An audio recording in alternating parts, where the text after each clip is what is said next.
Baik, kita mulakan kuliah malam ini dengan sama-sama membaca kitab ila hadratin Nabi Muhammad Mustafa Rasulullah sallallahu alaihi wasallam wa ala al-kiram wa ashabul kiram. Fatihah.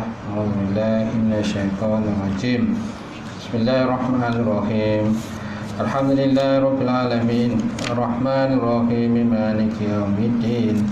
Iyyaka na'budu wa iyyaka nasta'in. Ihdinas siratal mustaqim.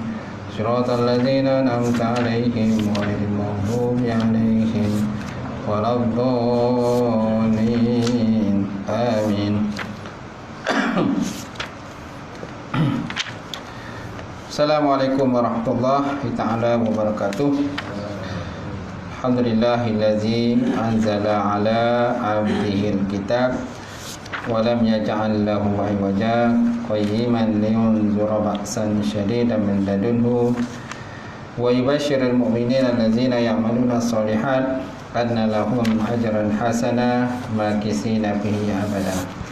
Asyhadu an la ilaha illallah wahdahu la syarikalah wa asyhadu anna Muhammadan abduhu wa rasuluh. Allahumma salli wa sallim ala sayyidina wa nabina wa maulana Muhammad wa ala alihi wa sahbihi ajma'in. Amma ba'd.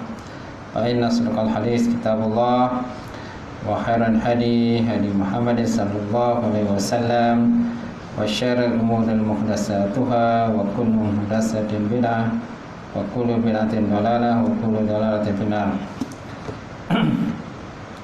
Qala Allah Subhanahu wa ta'ala fi kitabil azim wa a'udzubillahi minasyaitonir rajim. Bismillahirrahmanirrahim. Qul hal yastawil ladzina ya'lamuna wal ladzina la ya'lamun innama yatadzakkaru ulul albab. Sadaqallahul azim. Maksudnya kata oleh Ibu ya Muhammad, adakah sama orang-orang yang berilmu dengan orang-orang yang tidak berilmu? Biasanya orang-orang yang menerima peringatan Allah Subhanahu wa taala, iaitulah orang-orang yang berikan akal yang sempurna oleh Allah Subhanahu wa taala. Alhamdulillah. Yang mati tuan imam kita mana pun hilang ah. Hilang. Ada yang mati Tuan Bilal, punya Tuan Siak, kemudian pengurusi surau, masjid ada tak ada? Masjid ada. Jawatan kuasa ada. Sidang jemaah muslimin muslimat, mukminin mukminat yang dirahmati Allah, alhamdulillah kita banyakkan puji dan syukur kepada Allah Taala kerana dengan izin Allah sekali lagi kita dapat bersama malam ini.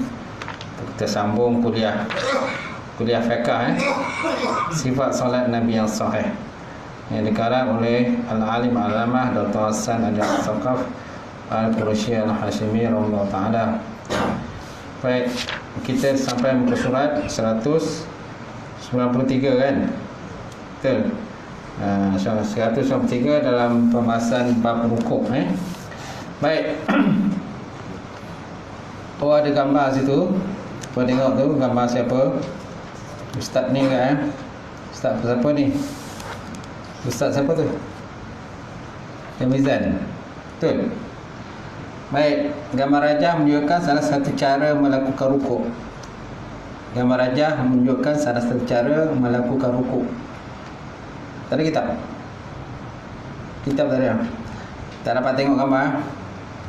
Okey, yang ada kitab boleh tengok gambar. Gambar rajah menunjukkan salah satu cara melakukan rukuk dengan sempurna dengan kadar kecondongan rukuk 90 darjah. Kadar kecondongan rukuk 90 darjah. Kadar minima tamak nina rukuk adalah 2 saat. Kadar minima tamak nina rukuk adalah 2 saat. Kalau dikira saat lah kan.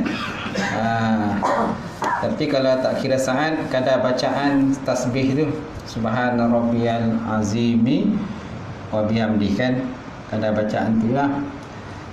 Kemudian manakala tiada kadar maksima yang khusus ketika rukuk. Kadar maksima tiada khusus. Minimal 2 saat. Namun imam sewajarnya tidak memberatkan makmum dalam melakukan amalan sunat, amalan solat. Tidak memberatkan makmum dalam melakukan amalan solat sehingga terpaksa rukuk yang kadar yang lama lah. Kadar yang lama sangat rukuk dia. Jadi kalau kadar lama-lama sangat kan mungkin ada yang hitam pula kan. Hitam tumbang pula kerana terlampau lama sangat rukuk. Begitu juga dengan sujud lah. Ikutlah kadar pertengahan. Tidak terlampau lama dan tidak terlampau cepat sangatlah.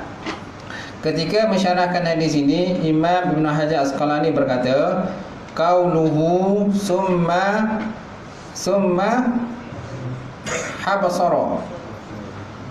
habsara zahruhu ay sana'u fi istiwa'in min ghairi takwis. Ay sana'u fi istiwa'in min ghairi takwisin. Zakarahu al-Khattabi. Lafaz habsara zuhrahu maksudnya membengkokkan belakang, itu bermaksudnya menjadikan belakang ini lurus. Seperti sekepi papan yang lurus macam tu. Membengkokkan belakang itu bermaksud menjadikan belakangnya lurus dan tidak melengkung. Lurus dan tak melengkung. Tapi nak dapatkan kadar lurus yang tepat tu susahlah. Memang semula jadi badan kita macam tu. Badan kita ni bukan papan. Kalau papan ni memanglah boleh kan. Kalau papan memanglah boleh dapat bacaan tepat 90 darjah. Tapi ni badan kita. Tak? Badan kita ni faham je lah. Macam mana keadaan badan kita tu, belakang kita sebenarnya. Jadi nak dapatkan bacaan itu kan, kita cubalah semampu yang boleh lah untuk dapat 90 darjah. Kalau tak boleh itu nak buat macam mana? Kita tak boleh nak paksa kan badan kita. Baik. Jadi lafaz habsaru zahru, membengkokkan belakang, itu bermaksud menjadikan belakang yang lurus dan tidak melengkung. Demikianlah menurut pendapat Al-Khattabi. Namanya Al-Khattabi lah. Baik. Cuma lafaz summa habsaru zahruhu tu kat mana tu? Lupa tak? Kat belakang ada? Tak lupa pula kan? Mungkin dalam hadis lain lah. Cuma tak dinyatakan hadis tu di sini. Macam tu. Baik.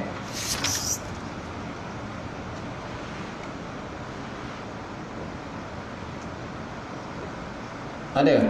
Lupa? Tak jumpa kan? Ada di belakang? Istawa semua banyak kabara. Aidina semua. Tak jumpa kan? Tak ada nyatakan belakang lah. Di belakang tidak tak nyatakan hadis ini. Baik. Adapun ketentuan disunatkan supaya menenggangkan kedua tangan ketika rukuk berdasarkan daripada hadis Abu Humaid As-Saidi yang berbunyi summa raka'a fawada'a wa fi riwayatin At-Tirmizi panahahuma an jambaihi. Summa kemudian raka'a, kemudian baginda pun rukuk. Fawada'a, kemudian lalu Nabi pun meletakkan, maksud meletak ialah meletakkan dua telapak tangan baginda di atas kedua-dua lutut baginda Rasulullah sallallahu alaihi wasallam, dan seolah-olah baginda memegangnya. Kan? Panahahuma, kemudian maka baginda memisahkan antara keduanya, kedua tangannya, anjambaihi, sehingga menjadi rengganglah kedua rusuknya. Sehingga menjadi rengganglah kedua rusuknya. Tengok gambar tu. Salah satu amalan makruh ketika rukuk adalah meletakkan kedua tangan di bahagian betis. Kan ini memang Ni nak terlampau khusyuk dah ni. Terlampau khusyuk kan, terlampau nak tunduk, akhirnya meletakkan tapak tangan tu pada bahagian betis, bahagian lutut. Ni tak betul lah tu.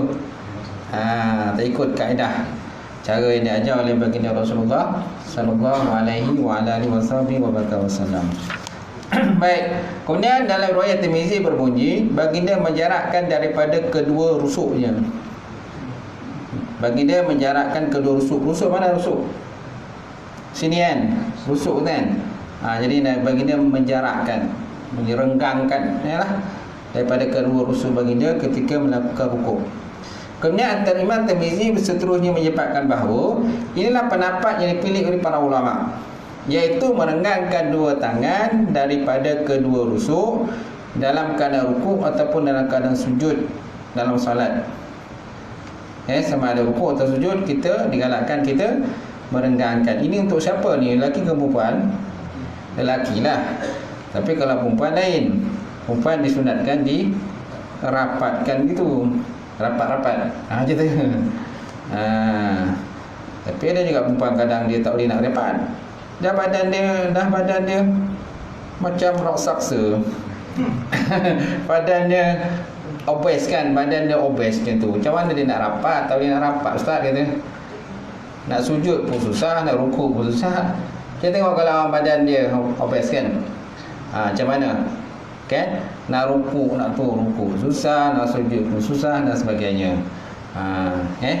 Jadi cuma kita jangan memaksa lah. Tak boleh paksa lah macam tu, dalam bahagian masing-masing. Macam mana kan?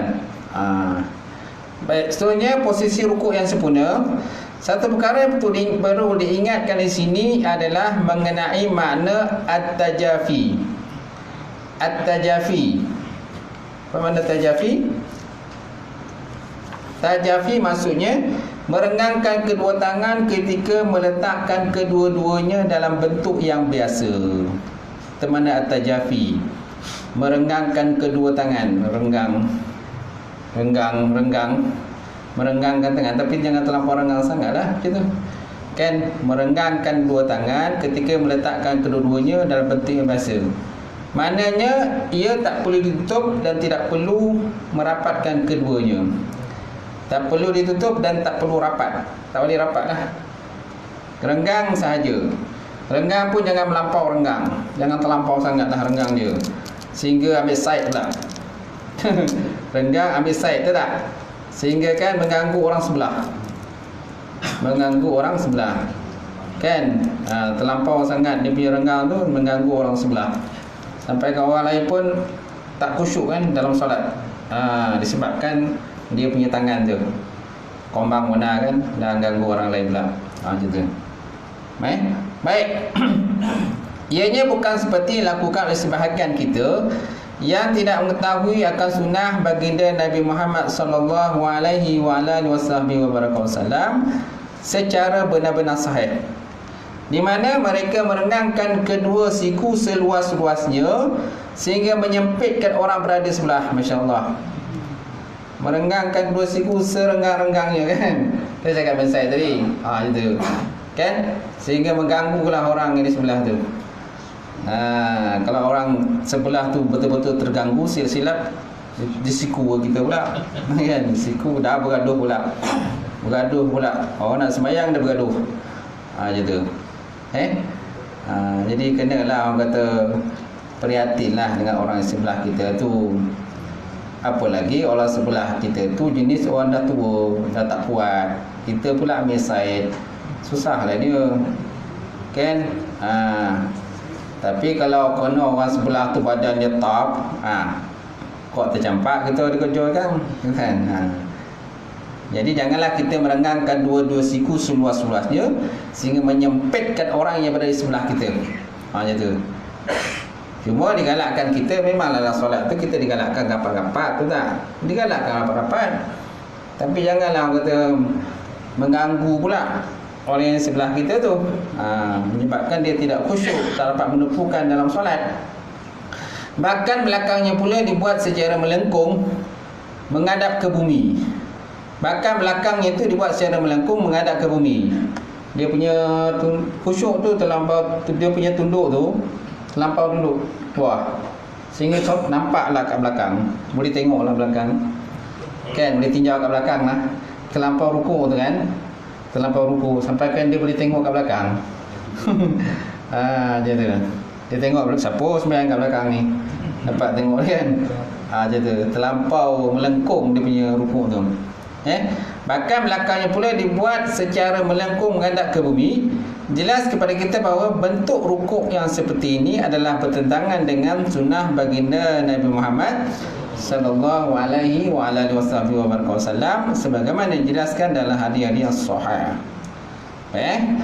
Apabila seorang itu rukuk, dia seharusnya menumpukan pandangannya ke arah bumi yang berada di depan.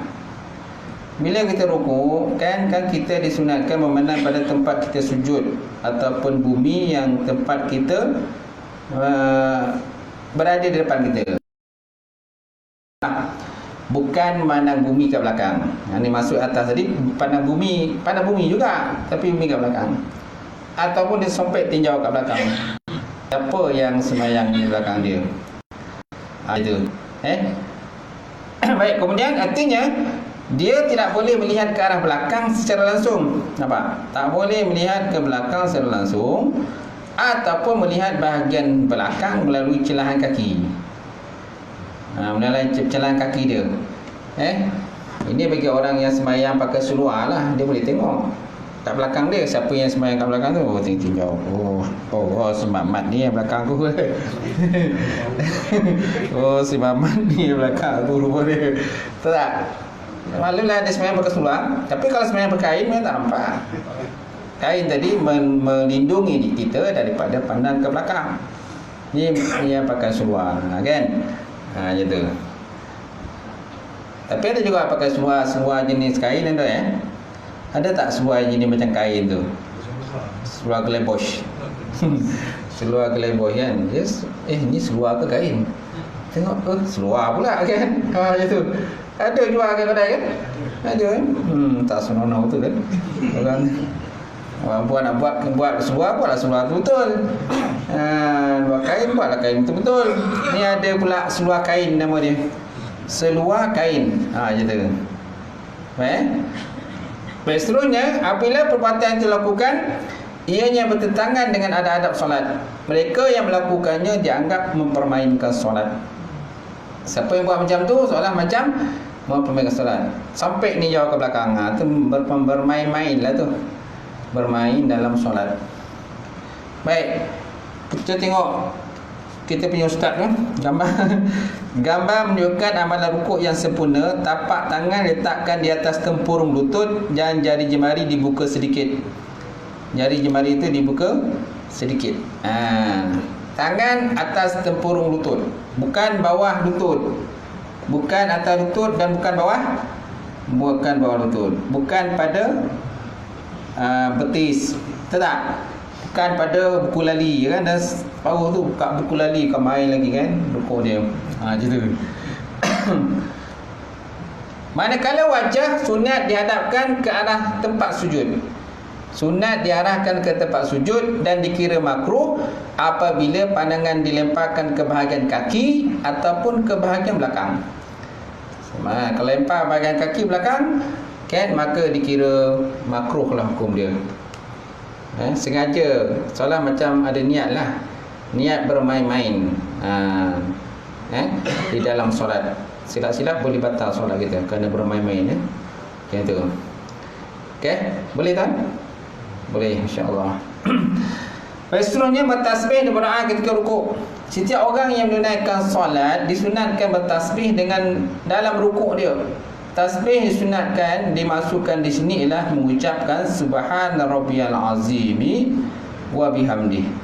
Subhana rabbiyal azimi wa bihamdi. Maksudnya Allah Subhanahu wa taala yang azim, yang maha agung, wa bihamdi, dan dengan kepujian dia.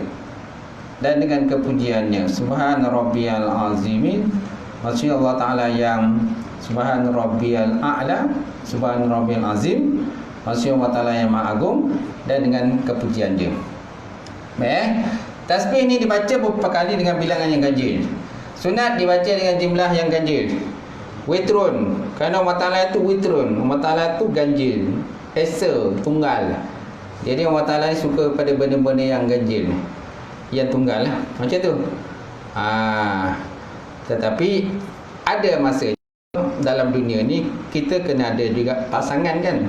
Pasangan tu tak? Pasangan kan genap. Betul tak? Macam tu. Pasangan ni genap. Jadi digalakkan. Kita tak digalakkan tunggal seseorang. Kan bujang kan, terang-tang-tang. Bujang lapuk. Macam pada bila kita bujang lapuk. Tak bujang lapuk tak siapa dia. Betul tak? Kan si Ros tu marah. Si Ros tu, Cikgu Ros tu kan marah. Kan bapak dia panggil bapak ni siapa tu? Ahli silat Pak Mastur tu. Kan? Kan bujang lapuk tu dia kejar Cikgu Ros tu sampai ke rumah dia. Sampai di rumah dia, bapak dia jemput dia menaik ke rumah. Marahlah Cikgu Ros tu. Tak siapa tak bujang lapuk mana ni bawah. Jumpa orang ni bawa masuk rumah. Wajah tu kebongi dia kan. Bongi dia Cikgu Ros tu. Gitu. Jumpa orang ni, asal jumpa orang buat dia tu rumah. Gitu. Lepas tu yang ada pertanyaan-pertanyaan tu, si Lamli kerja apa? Si Aziz kerja apa? Tu siapa lagi? Si Sudin kerja apa? Masing-masing jawablah. Sambung bulu beruang lah. Sambung ekor beruang lah. Kira bulu kambing lah. Macam-macam lah kerja dia. Tunggu ayam jantan apa? Berkokok bertelur. Macam tu. Pelik-pelik jawapan kan. Baik, seterusnya ketentuan ni berdasarkan pada sebuah hadis Nabi sallallahu alaihi wasallam, innallaha witrun yuhibbul witra. Sesungguhnya Allah Ta'ala itu witir, esa atau tunggal, dan disuka kepada benda yang esa, tunggal ataupun ganjil lah, macam tu. Tetapi dalam dunia ni kita digalakkan tak semestinya tunggal. Ada masanya kita digalakkan genap. Genap berpasang-pasangan, betul tak? Genap. Kalau tunggal kan jadi orang pelik lah. Pelik khusus orang kan. Macam tu. Baik, kemudian antara kesalahan yang mencatatkan ruku adalah mengangkang seluas-luas. Antara kesalahan yang mencatatkan ruku kita, ya, mengangkang seluas-luasnya, ambil side, ambil ruang kan. Mengganggu orang di sebelah. Okay? Dan tidak mencondongkan badan dengan sepatutnya, iaitu dengan kadar kecondongan 90%. Tidak 90% ataupun lebih 100% ataupun kurang 90%. 90% darjah. Kecondongan sebegini diwajibkan bagi orang yang normal. Mestilah kecondongannya 90 darjah, seperti papan, seperti bentuk L, sesiku tu kan. Sesiku tu, kalau orang buat rumah kan ada sesiku kan. Sesiku tu lah yang menentukan sama ada tepat ke tak tepat kayu tu. Betul tak? Ataupun penimbang air. Penimbang air ni penting. Penimbang air ni penting kepada orang yang nak buat rumah, untuk dapatkan kepastian tepat ataupun tidak tepat rumah yang nak buat, tiang, palang dan sebagainya. Macam tu. Penting timbang air tu. Kalau orang contohnya nak cari batu sepadan. Orang nak cari batu sepadan, kan dia gunakan alat tu, penama alat tu. Alat untuk cari dia tembak batu yang terdapat dalam tanah tu. Kan? Alat tu canggih tu alat tu. Kalau tak ada alat tu, susah kita nak dapatkan ketepatan. Contohnya kiblat ke, kita dapatkan tepat kiblat tu berapa darjah dan sebagainya. Perlukan pada alat untuk mengukur jalan dan sebagainya. Begitu juga nak cari batu sepadan dalam tanah. Bukan senang nak cari batu sepadan tanah kalau tak ada alat tu. Biasanya yang ada tu jabatan ukur, jabatan tanah, jabatan ukur kan, dia ada alat tu.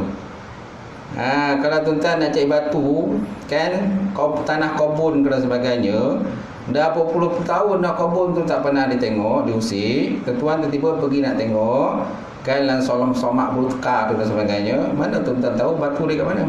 Tak tahu. Tak mana letak batu tu. Dah hutan belukar. Jadi panggil orang jabatan ukur tu, suruh ukur. Dia akan dapat kesan. Selagi mana tak berlaku, orang kata, selagi mana batu tu tak dipindahkan ke tempat lain, Walaupun batu tu tanam dalam tanah tu, dia orang boleh kesan. Panggil lah. Tapi dia tak reti lah guna alat tu. Baik, seterusnya tuan-tuan, manakala bagi yang uzur, bongkok ataupun pesakit, maka ia boleh dibuat mengikut kadar kemampuan masing-masing. Jadi bagi orang yang uzur, bongkok atau sakit, maka dia tak boleh paksalah diri dia tu untuk mendapatkan kadar yang tepat kepada rukuk. Ikut kemampuan dia lah. Apalagi kalau orang dah tua ke, ataupun orang mungkin dia pernah accident, pernah jatuh dan sebagainya, jadi susah untuk mendapat ketepatan 90 darjah dalam rukuk. Susah. Sebab kalau paksa kan kemungkinan akan ada kesan implikasi yang lain terhadap belakang dia. Baik, kemudian tuan, selain daripada itu, seorang itu disunatkan berdoa dengan mana-mana doa. Sunatkan berdoa dengan mana-mana doa yang datangnya daripada baginda Nabi Muhammad sallallahu alaihi wasallam. Lebih-lebih lagi doa disyaratkan daripada hadis yang sahih. Sayyidina Abdullah bin Abbas meriwayatkan bahawa Rasulullah sallallahu alaihi wasallam pernah bersabda, "Ala inni nuhitu an aqra'a raki'an wa sajidan." yakni Al-Quran. Amma ruku' fa'azzimu fihi rabb, wa amma sujud fajtahidu fi du'a. Faqamna ayyustajaba lakum. Faqamna ayyustajaba lakum. Atau kama qala Rasulullah sallallahu alaihi wa alihi wasallam. Nabi bersabda, ala ingatlah, ketahuilah, ini sesungguhnya aku, nuhitu, aku larang, an akra'a raki'an, bahawa aku membaca dalam keadaan rukuk dan sujud, yakni Quran. Ala, ingatlah ataupun ketahuilah, ini semuanya aku, nuhitu, aku melarang, an akra'a, bahawa membaca seseorang itu dalam keadaan ruku, raki'an atau sajidah, dan keadaan sujud, yakni Al-Quran. Yakni Al-Quran dilarang ketika dalam ruku ataupun sujud. Amma ruku, adapun ketika ruku, fa'azzimu fihi rabb, maka besarkan oleh kamu fihi, padanya, akan Rabb, akan Tuhan. Besarkan oleh kamu akan Tuhan. Baik, wa amma sujud, dan adapun sujud, fajtahidu fid du'a, maka berlazimlah ataupun bersungguh-sungguhlah kamu dalam berdoa kepada Allah Subhanahu wa taala. Faqamna ayyustajaba lakum, kan, mudah-mudahan akan diperkenankan, kan, akan doa kamu tu demi kemaslahatan akan diri kamu. Mudah-mudahan Allah Taala akan memperkenankanlah segala doa-doa yang kamu baca ketika dalam ruku ataupun dalam sujud tadilah. Aja tu. Tapi yang kita biasa baca tasbih itulah, Subhan rabbiyal azim wa bihamdi, ataupun Subhan rabbiyal a'la wa bihamdi. Tapi kalau kita nak tambah doa pun boleh, kalau nak tambah doa lah. Tapi kalau boleh doa-doa yang maksur yang datang daripada baginda Rasulullah sallallahu alaihi wa ala alihi wasallam. Baik, ulang Ingatlah bahawa sesungguhnya aku dilarang membaca Quran dan dalam rukuk dan sujud. Adapun ketika rukuk, agungkanlah Tuhanmu, dan ketika sujud, perbanyakkanlah berdoa, kerana doa ketika itu amat mudah diperkenankan demi kemaslahatan dirimu. So dalam rukuk tu disunatkan kita banyak berdoa. Dalam sujud kita banyakkan berdoa. Kenapa? Kerana hadis menyatakan antara kita dengan Allah yang paling dekat ialah waktu kita dalam keadaan sujud. Sebabnya kita digalakkan menambah-nambah doa lah. Tapi jangan doa dalam bahasa Melayu. Tak boleh. Batal lah solat kita. Dan doa mestilah dalam bahasa Arab sahaja, tak boleh dalam bahasa Melayu. Dan doa tu kalau boleh doa datang maksur, datang daripada baginda Rasulullah sallallahu alaihi wa alihi wasallam. Kemudian Utbah bin Amir menyatakan, lamma nazalat fasabbih bismi rabbikal azim. Lamma nazalat fasabbih bismi rabbikal azim. Qala Rasulullah sallallahu alaihi wa alihi wasallam, ij'aluha fi ruku'ikum. Ij'aluha fi ruku'ikum. Falamma nazala fasabbih bismi rabbikal a'la. Qala ij'aluha fi sujudikum. Ij'aluha fi sujudikum. Lamma tatakala. Lamma maknanya tatakala. Tapi kalau lamma masuk pada fi'il mudhari', dia bermakna nafi. Lamma, alam, lamma. Okay, ni termasuk dalam fi'il menjazam fi'il mudhari' lah. Ada 18 amil yang menjazam fi'il mudhari'. Antaranya lah lam, lamma. Tapi kalau lamma masuk pada fi'il madhi, lamma nazalat, kita tak boleh terjemahkan pada nafi. Kita kena terjemahkan dengan makna yang asal. Lamma tatakala. Tatakala nazalat, turunlah ayat Quran. Fasabbih bismi rabbikal azim. Qala Rasulullah sallallahu alaihi wa alihi wasallam, ij'aluha fi ruku'ikum.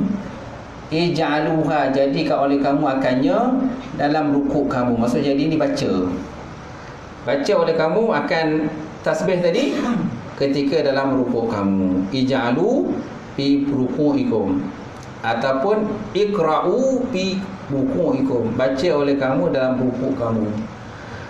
Baik, kemudian lamma nazala, maka tak kala turun pula ayat sabbis marabbikal a'la. Betul? Sabbis marabbikal a'la. Qala, berkatalah Nabi Muhammad sallallahu alaihi wa alihi wasallam, ij'aluha fi sujudikum. Ij'aluha fi sujudikum. Jadi kalau kamu akannya dalam sujud kamu. Mana bacalah. Baca oleh kamu dalam sujud kita. Yang wajib tu kita baca sekali. Wajib sekali. Okay? Sunat kita baca 3 kali. Lebih 3 kali boleh tak? Boleh tak? Boleh lah, tak ada masalah kan. Tapi yang sunat tu 3 kali je. Okay? Kerana sunat-sunat tu tuan, dia akan menampung kekurangan-kekurangan fardu. Apalagi kalau solat-solat sunat, memang dia dapat menampung kekurangan-kekurangan yang terdapat dalam fardu, buatan bacaan fardu, sembahyang fardu dan sebagainya. Kita tu sebab ni galakkan kita buat sunat. Ada orang kadang malas sembahyang sunat. Dia kata musahkanlah, kan, baik fardu cukup lah. Boleh lah ambil fardu je, tapi pulang modal je lah. Macam berniaga tu pulang modal, untung tak ada, kan. Sepatutnya kalau kita berniaga ni, mesti dah kita nak untung. Paling tidak pun untung, paling tidak pun 20%, kan. Ataupun dapat untung 100% lagi elok, 200% keuntungan lagi elok. Itu lagi bagus lah tuan-tuan dalam berniaga, kan. Siapa tak nak untung berniaga 200%? Ramai orang berniaga nanti. Bermula bekerja belalah nak berniaga untung 200%, kan. Tidak betul-betul pelaburan kan. Kita pernah dengar kan, kalau orang promote pelaburan tu, kan, macam mana dia promote pelaburan dia? Tuan kata, kan, 3 bulan ni insya-Allah dapat 200% kan keuntungan. Sampai yang masuk je lah labu lah 5,000, kalau 1,000 pun, kalau 200%, 20%, banyak dapat duit. Kalau kita ni kadang-kadang copek je tu, terkeliru. Copek masuk kan, lalat masuk sekejap dapatlah sekali lah. Dapatlah 200% tu sekali. Lepas tu bulan kedua tu, minta maaf lah tuan, belum masuk ni ha. Bulan ketiga macam tu juga, belum kompet, langsung WhatsApp. Dah tak dapat kesan lagi lah orang yang menguruskan pelaburan tu. Banyak berlaku begitu kan. Baik.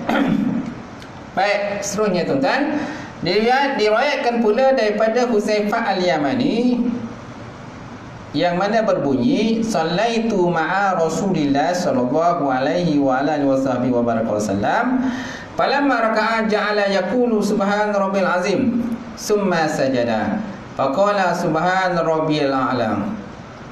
Kan? Faqala subhana rabbil a'la. Sallaitu maksudnya aku sembahyang. Sallaitu ma'a Rasulillah sallallahu alaihi wa ala alihi wasahbihi wa barakasallam. Aku sembahyang bersama dengan baginda Rasulullah sallallahu alaihi wa alihi wasallam. Falamma raka'a, maka tak kala Nabi ruku, ja'ala yaqulu, lalu Nabi berkata, Subhan Rabbil Azim, Maha suci Allah Subhanahu wa taala yang maha besar. Summa sajada, kemudian dia ruku, dia sujud. Faqala, maka lalu Nabi berkata, Subhan Rabbil Ala, Subhan Rabbil Ala, maha suci Allah Tuhanku yang maha a'la, yang maha tinggi, yang maha tinggi. Okey, itu bacaan yang kita digalakkan bacalah, kita kena baca. Kalau tak baca macam mana tuan-tuan?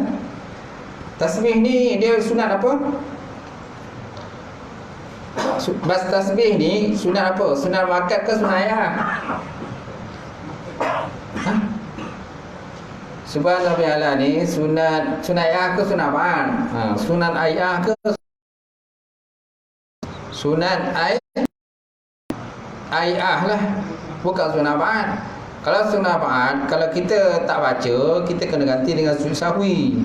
Sunat ayah ni kalau tak baca, tak perlu diganti dengan sujud sahwi. Tetapi kita tertinggal lah keafdaliat yang kelebihan yang ada di situ. Kalau setiap bacaan tu ada kelebihan-kelebihannya.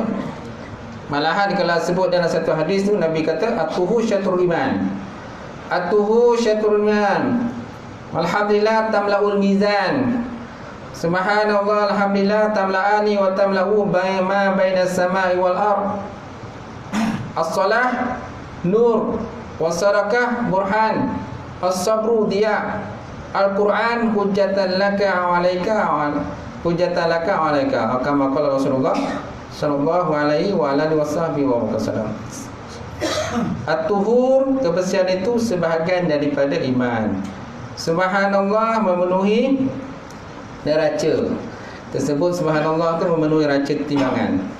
Kemudian kita baca subhanallah alhamdulillah pula memenuhi pahalanya di antara langit dengan bumi.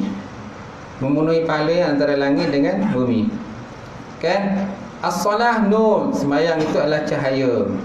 As-sadaqah burhan, sedekah itu merupakan dalil, burhan ataupun keterangan. Kan? As-sabru dia, sabar itu merupakan diaun, cahaya jugalah, sinaran. Al-Quran hujjatan laka au alaika, Quran itu jadi hujah bagi kita dan atas kita. Quran itu jadi hujah bagi kita dan atas kita. Kalau kita mengamalkan isi kandung Quran, maka Quran membela kita. Kalau kita nak amalkan apa yang terdapat Quran, walaupun kita tahu, banyak ahli tahu, kan, bila tanya, oh pandai jawab, kan, tapi bila beramal tak ada, kosong. Jadi Quran berhujah tadi kita, dia dakwa kita besok di Rabbul Jalil di hadapan Allah Subhanahu wa taala, kerana kita tak mahu mengamalkan isi-isi yang terdapat dalam Quran tersebut. Faham kan tuan-tuan? Dah sana? Belum. Lambat belakang ni. Betul kan? Betul? Belum? Okey. Sekali Kemudian Sayyidatina Aisyah radhiyallahu ta'ala anha meriwayatkan dalam satu hadis, sesungguhnya Rasulullah sallallahu alaihi wa alihi wasallam dalam rukuk dan sujudnya baginda membaca Subuhul Qudus Rabbul Malaikati war Ruh. Subuhun Qudus Rabbul Malaikati war Ruh. Nabi ada baca begitulah. Berdasar pada hadis riwayat daripada Sayyidatina Aisyah radhiyallahu taala anha. Hadis mana tuan-tuan? Hadis riwayat Muslim. Kita tengok. Hadis riwayat Muslim, muka surat 353 juzuk yang kedua dalam Sahih Muslim. Lafaz yang dimaksudkan dengan Subuhun Qudus itu adalah yang disucikan. Iaitulah Allah Ta'ala yang agung, yang dibersihkan daripada segala sifat-sifat naqais, sifat-sifat kekurangan yang ada kepada Allah Ta'ala. Jadi kita menyucikan Allah daripada sifat-sifat kekurangan, tak ada. Khususnya dalam tasbih. Pemana tasbih? Penyerupaan Allah Ta'ala itu dengan makhluk ataupun tajsim. Mana kita menafikan tasbih kepada Allah dan juga kita menafikan tajsim. Tajsim menjisimkan Allah. Kalau sini dia kata memvisualisasikan, masya-Allah bahasa dia. Memvisualisasikan Tuhan dengan makhluknya, serta mensyirikkannya dan juga lain-lainnya. Manakala perkara yang dimasukkan dengan ruh ialah Sayyidina Jibril alaihissalam, ataupun menurut pendapat yang lain ialah diartikan dengan malaikat yang agung. Faham kan? Okey, kita berhenti dulu untuk azan Isyak. Silakan.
Asyhadu anna Muhammadan Rasulullah. Hayya 'alas shalah.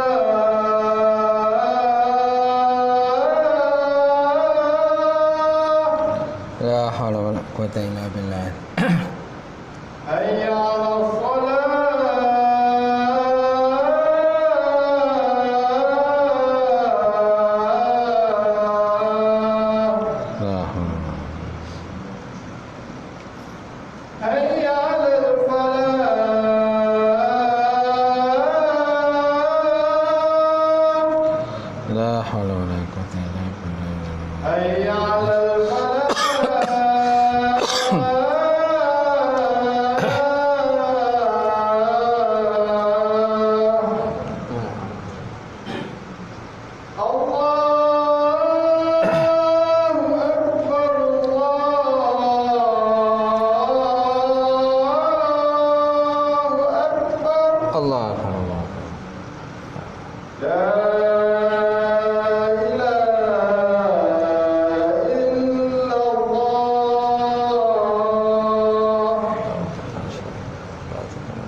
Baik, kita sambung sekali lagi.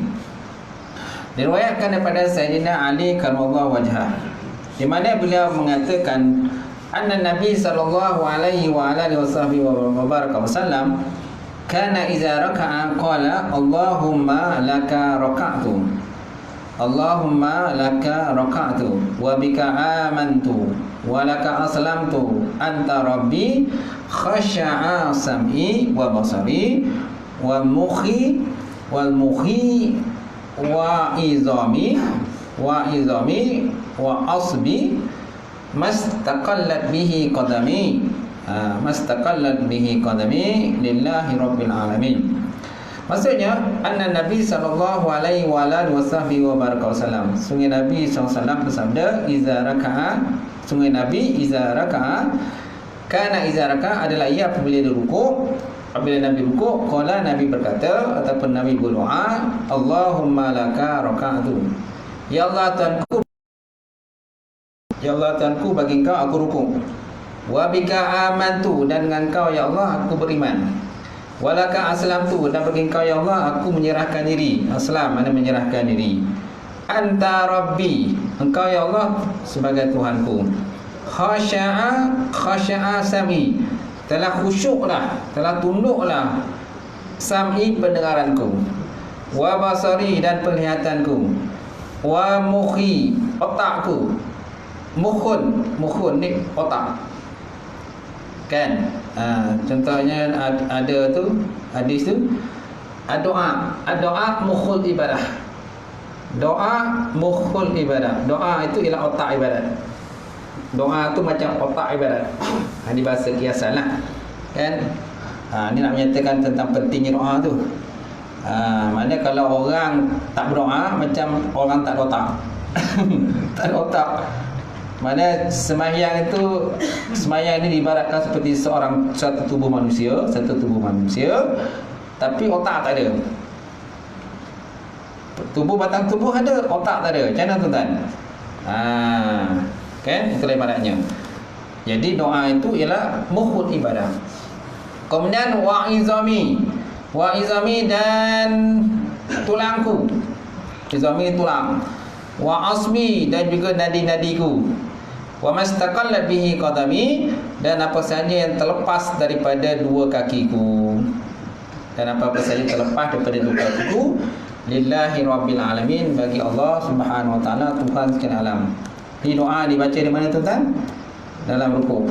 Mana kalau kita nak tambahlah, selain daripada kita baca subhan rabbiyal azim wa bihamdi tadi, kita tambah doa ni, Allahumma laka raka'tu wa bika amantu wa laka aslamtu anta rabbi khasyi'an sami wa basari, sampai habis. Baik, seterusnya Imam Nawawi dalam Syarah Muhazzab, dalam kitab Syarah Muhazzab yang dikarang oleh Imam Nawawi ta'ala, muka surat 412 juzuk ketiga, menyatakan bahawa yustahabbu tasbih bil ruku' wa yahsulu aslu subhah bi qawlihi rabb subhanallah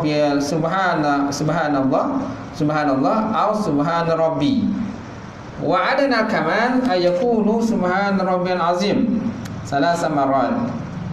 Fahaza adana maratibil kamal. Apa yang dia kata tuan-tuan dalam Nawawi dalam kitab Syarah Muhazzab, dia kata yustahabbut tasbih, disunatkan tasbih fi ruku', dalam ruku'. Wa yahsulu aslu tasbih, dan hasil biqaulihi, dengan katanya seseorang subhanallah. Mana ada hasil tasbih itu dah, walaupun disebut subhanallah. Ataupun dia kata subhana rabbi, dia kata subhana rabbi pun dah hasil tasbih. Wa adana kaman, sekurang-kurangnya sempurna tasbih, ayyakula, bahawa berkatalah seorang tadi subhana rabbiyal azim. Maha suci Allah Ta'ala yang maha agung. Salasan marat, dia baca sebanyak 3 kali. Fahaza, dan bermula ini adana maratibul kamal. Inilah dia dikatakan tahap sempurna yang paling sederhana lah, ataupun sekurang-kurang. Adana ni maknanya sekurang-kurang, maratibul kamal, sekurang-kurang martabat kesempurnaan dalam bacaan tadi. Macam tu. Nak lagi sempurna, subhana rabbiyal azimi wa bihamdi, itu lagi sempurna lah. Tapi kalau kita baca subhana rabbiyal azim pun dah kira adana maratibul kamal nama dia, kata Imam Nawawi. Maknanya sekurang-kurang martabat kesempurnaan. Macam tu. Nak sempurna lagi, bacalah sampai habis. Nak lagi sempurna, sambung doa. Macam tu kan. Itu lagi bersempurna lah. Bagi saya adalah tidak benar apabila ada di kalangan kita yang menyatakan bahawa tasbih itu tak boleh kurang daripada 3 kali. Bagi saya, maknanya pengulas kitab lah, pengalas buku, dia kata adalah tak benar sama sekali apabila ada di kalangan kita yang menyatakan bahawa tasbih tak boleh kurang 3 kali. Kena baca 3 kali juga, kata. Siapa baca kurang 3 kali tak sah sembahyang. Tak sah sembahyang, kena ganti balik, qada balik. Dia kata kan. Mereka kemungkinan bersandar kepada hadis yang berbunyi, iza raka'a ahadukum faqala subhana rabbil azimi sanasan faqad tamma ruku'uhu wa zalika adnahu. Dia bersandar pada hadis ni lah. Iza raka'a ahadukum, apabila rukuk salah seorang daripada kamu, faqala, maka nak ada berkata subhana rabbil azim sanasan sebanyak 3 kali, faqad tamma, maka sungguh telah sempurna ruku'uhu, rukuknya, wazalika, dan bermula demikian itu adnahu, yang paling sempurna, ataupun bermula demikian itu adalah yang paling rendah. Mula demikian itu yang paling rendah. Okay? Sebenarnya hadis ini tidak sahih pendalilannya. Ini kerana telah nyata kepada kita bahawa hadis-hadis yang lain bahawa bacaan sebanyak itu hanyalah disunatkan saja. Sebenarnya bacaan 3 kali itu hanya sunat sahaja. Kalau baca sekali pun dah okey dah. Tapi yang paling baik kita baca 3 kali. Macam tu. Dapat pahala lebih kan. Ialah macam ibarat kita makan. Kalau kita makan tu nasi je dengan ikan masin. Lauk tak ada, ayam tak ada. Kan? Ayam ada ropan mata tu. Ada ropan mata tu, ayam ada. Apa lagi? Sotong ada. Ikan apa lagi? Ikan tongsan mana ada? Tahu tak? Ikan tongsan, ikan patin, temeluh semua, ikan patin temeluh, ikan patin kata senawang ada tak? Ikan patin. Tak ada. Semua ada kan? Tapi kita nak. Tak nak. Itu lagi teruk lah kalau baru je. Itu macam cerita belami. Ini dia nasi ada tapi dia ambil ikan masin dia dengan ulam-ulaman, dengan sambal tu saja. Lauk-lauk tu semua dia tak nak. Itulah ibaratnya orang sembahyang tadi, macam tu lah dia. Makna dia ambil yang wajib je, yang sunat-sunat semua tolak ke tepi. Tak dapat lah. Kuranglah dia punya markah tu kan. Macam tu. Habis sekadar itulah perbincangan kita malam ni. InsyaAllah akan datang kita sambung lagi. Imam At-Tirmizi yang sampai situ.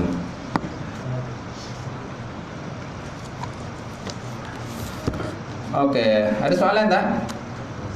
Kamu yang kalau solat umat waktu. Kedua, kalau solat hajat tu dalam solat atau luar solat? Solat hajat. Sembahyang hormat waktu ni ialah sembahyang dalam keadaan kita masa tu tidak ada wudu. Kita dalam keadaan tidak ada wudu, mana susah kita nak dapatkan wudu, susah nak dapatkan air, kan? Sedangkan waktu tu dah masuk, kan? Waktu dah masuk, dan mana keperluan-keperluan yang sepatutnya kita ada tu tak ada, kan? Maka kita terpaksa kena menghormati waktu telah bermasuklah. Takut nanti kalau kita tak buat masa tu, waktu pun telah dah keluar pada waktu tu. Maka naklah kita semayang kena menghormati waktu tadilah.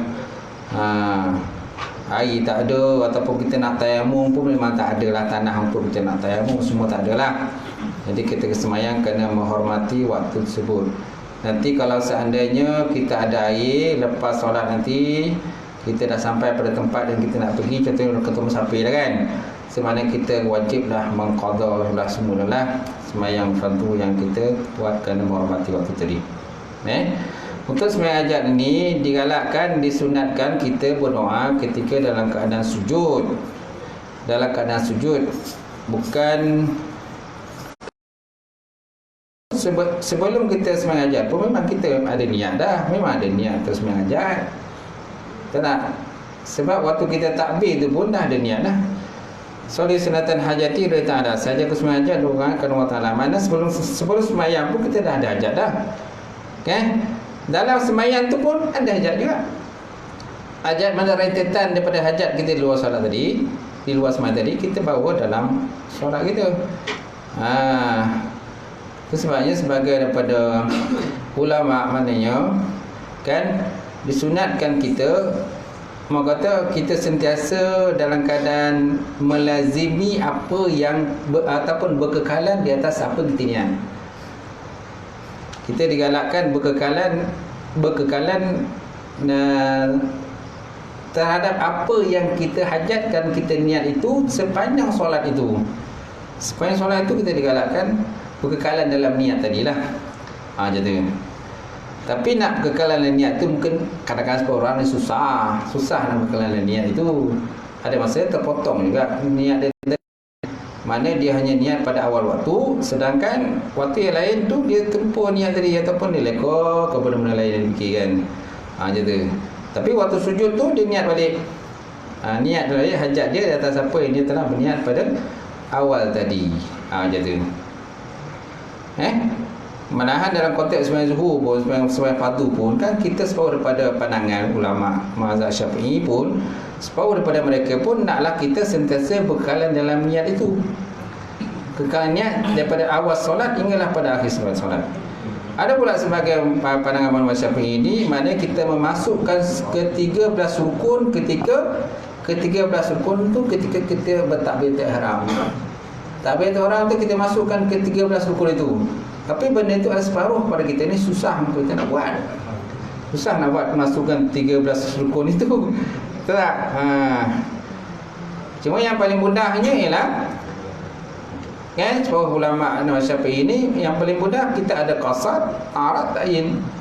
Qasad, ta'arat, ta'yin. Sahaja aku sembahyang zuhur. Sahaja aku sembahyang zuhur. Ada qasad, ta'arat, ta'yin. Walaupun dia tak sebut pun lillahi ta'ala ke pun tak disebutkan. Okey, jadi pelbagai pemenang ulama lah dalam konteks sembahyang begitu. Apa lagi tadi kena sembahyang hajat tadi kan. Tentang soalan tadi tanya dia sembahyang hajat.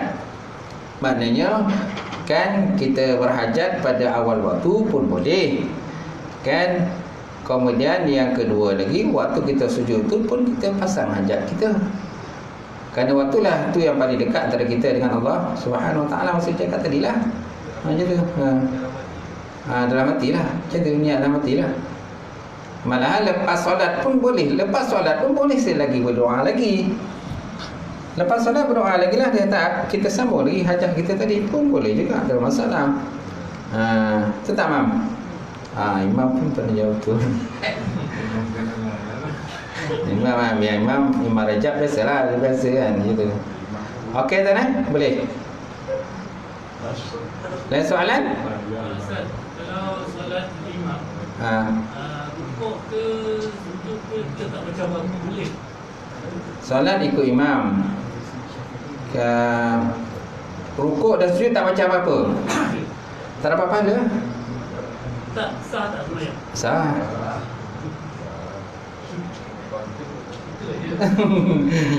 Supaya sah. Macam tu. Cuma kalau yang ada pembahasan tu dari segi Fatihah, segi bacaan Fatihah itu ada pembahasan. Kalau kita masbuk ke muafiq tu ada pembahasan dia. Cuma yang masalah tasbih ni sunat je kan. Tasbih kalau kita tak baca tu tetap sembahyang kita sah. Cuma tak ada pahala untuk tasbih lah. Macam tu. Boleh kan? Lain soalan? Tak ada tak ada. Ada syarat. Okey, cukup habis. A'udzubillahi minasyaitonir rajim. Alhamdulillah wassalatu wassalamu ala asyrofil mursalin wa ala alihi washabihi ajma'in.